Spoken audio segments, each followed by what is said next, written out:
What's up guys? Ito naman po si Kuya Sir at tayo ay magre-react dito sa video ni Alvin TV kung saan ay sinabi niya rito ay binalikan daw ni Diwata yung kanyang unang-unang tirahan sa Manila Bay. So panoorin natin guys. Hello guys, nandito ako ngayon sa Manila Bay na kung saan dati itong dagat, para sa hindi nakakaalam, itong dagat dati na kung saan dito kami natutulog, dito kami nangunguha ng taong at dito ako nakatira.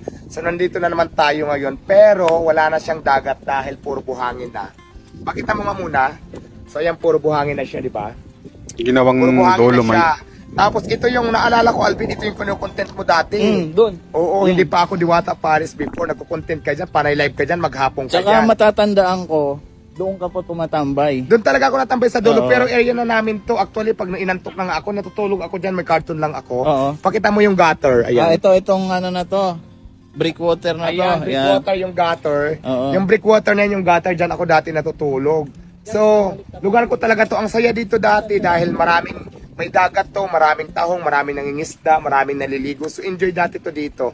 Pero ngayon, nandito ako para kumain naman ngayon sa isang Sialang restaurant. So, pakita natin, nandito kami ngayon sa Asian Taste na kung saan mga seafoods naman yung serve dito. Di ba kung dati dyan Afford po na dyan ni sa Diwata Maypa, kumain Seafood sa mismo ganyan. dito. seafood mismo Panis. na kinukuha namin yung mga tahong. Ngayon naman, kasi wala nang tahong, kakain naman tayo dito sa mga restaurant na kung saan malapit lang din dito sa dati kong tirahan sa dagat. So, nandito tayo ngayon sa Asian Taste.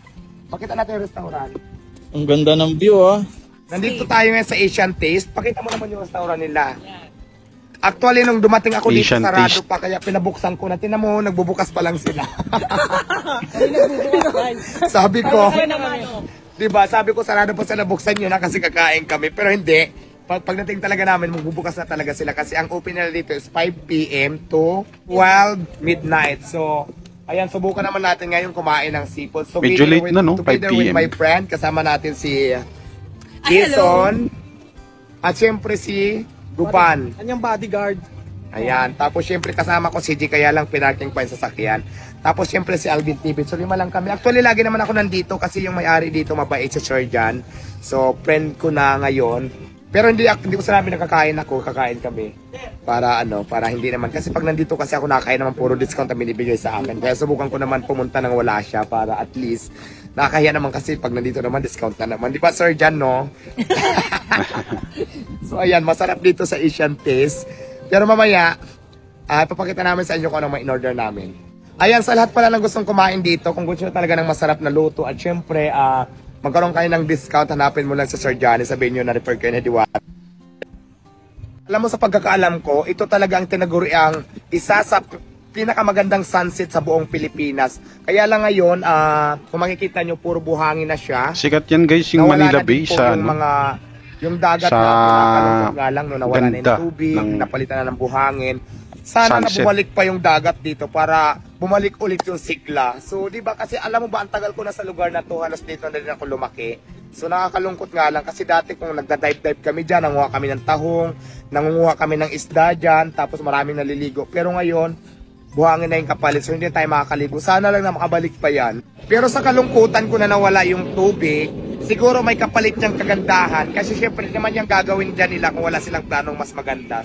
So yun lang. Siguro tatayuan yan, ng feeling ko lang siguro tatayuan nila yan ng mga establishmento.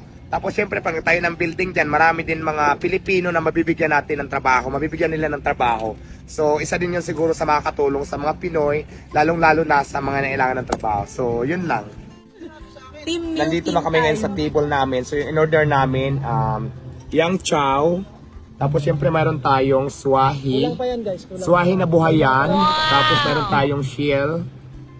Ito pa lang yung dumating, wala pang iba. Tapos napaka-social dito kasi iniikot na yung lamesa, oh. Pak! Ito, ano to? Ay, kabayo ka! Kwanto? Pusit. Ayan, pusit ito. Ang tawag dito sa amin sa Korea, itong pusit na ginanito is calamaris. Sa Korea, ganun Korea. kami. Koreano kasi ako pa sinakaalam. So, try natin kainin muna yung calamaris. Uy, order ko yan ha. Sarap niyan. Yan ang natikman ko nung inano ni... Sige, i-outro mo na. So, ayan, napakasarap. Tapos, hindi pa yan. Marami pa kaming order. Yan palang dumating.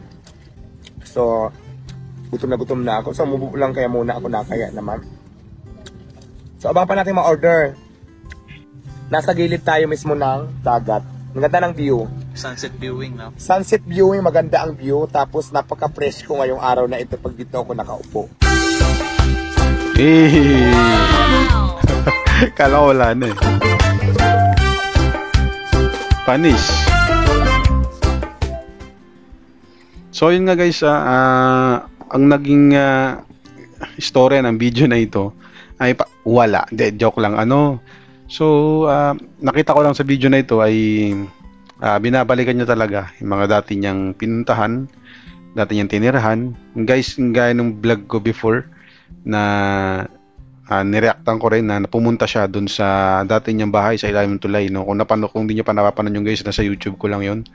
And then dun niya sinabi na may bibigyan sana siya ng pera, no, dun sa ilalim ng tulay, kaso wala siyang inabutan, no. So maganda ganitong mindset guys, kahit papaano sikat na si Diwata at hindi na natin siguro maabot yung kanyang narating, no, yung mga kanyang kinita. No, maganda pa rin talaga kung saan nandyan kayo sa taas ay may matuto pa rin kayong tumingin kung saan kayo lumaki, saan yung pinanggalingan nyo, di ba? Mas maganda yung natututo tayong magbigay ng gratitude sa mga nakilala natin along the way bago tayo umangat. Yun nga lang guys, maraming salamat, and then paki-visit po yung aking YouTube channel, and then pa-subscribe na rin po. Yun lang po, maraming salamat. God bless.